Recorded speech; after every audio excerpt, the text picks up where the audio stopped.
Hi everyone, my name is Lindsay and this is my first YouTube video.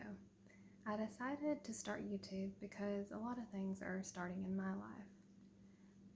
I am recently married and my husband and I are starting to try to conceive a baby. So we were married at the end of March, and in April we decided to start trying to have a baby. We didn't track anything. I thought that I had a 28-day cycle. If for you that don't know, a woman's cycle on average lasts for about 28 days. And on day 14, she releases a hormone called the luteinizing hormone, or LH hormone for short. And that triggers an ovulation to begin for an egg to be released.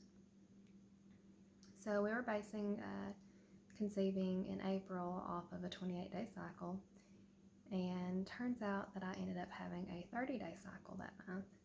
So all of our timing was off, completely incorrect. So in May, seeing that my cycles, were a little bit unpredictable, I went ahead and ordered a ovulation predictor kit, or an OPK kit for short. And with those kits, at least mine's called Pregmate, and you start, you use your urine and start testing anywhere from 10 a.m. till around the evening time. So I tested starting on day 9 of my cycle in May, and I had a very faint line, so I kept testing every day. And then on day 16, I ended up having a pretty dark line at about 10 a.m. So I decided, since my line was so dark, to keep a better eye on my ovulation. So at 4 p.m. I tested again. Line was a little bit darker. So I decided to test one more time at 9 p.m. before we went to bed. And the line was darker than the control line. Now when this happens on an OPK kit, this means that the LH has peaked, so it's the highest level that it'll be that month. So when you see this peak, it means that ovulation, or an egg, will be released in 12 to 48 hours. So we went ahead on cycle day 16 when I got the peak, and I had sex that night, and then we also had sex on the 17th. So we're feeling, pretty confident that month and feeling like we did everything right. And it comes day 31, and then the next day, my period comes. So I had a 31-day cycle that month and no baby. So this month in June, I decided to do a little more research, and I found that sperm can actually live for up to 5 days. So it is actually a better probability for a woman to get pregnant if she starts conceiving before she hits her LH peak. So this month, I started testing on the 12th day of my cycle and had a faint line, so went ahead and had sex that day.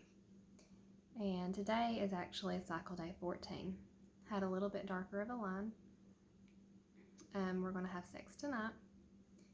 And then hopefully on day 16, it'll be like last month and I'll reach my peak. And if I do reach my peak on the 16th, then we'll have sex on the 16th, the 17th, and the 18th. And, we're just praying, that God will bless us with a baby this month, a healthy baby, and it's all in His timing, so we're leaving it in His hands. I was always told, as a teenager and as a young adult, that, one little slip up and you can become pregnant. Well, it's not as easy as I thought, or I had been led to believe. There's actually only about 7 days out of a month that a woman is even fertile. So I decided to start YouTube to track my journey, and to help anyone. Hopefully this video might help some people to get information, or let them know that they're not alone in the journey of trying to conceive, that it's harder than we thought, but we will get there one day. So I'm pretty much an open book. If anyone has any questions relating to trying to conceive, or any questions about me or my marriage or my life, or any question whatsoever, just leave them in the comments below, if comments are open. And if they are not open, I have an Instagram at Our Forever Fairy Tale Life, and you can leave a comment on there, or send me a message on there. And I will definitely keep you all updated in this journey. Prayers are greatly appreciated. And thank you for listening. We'll talk to you later.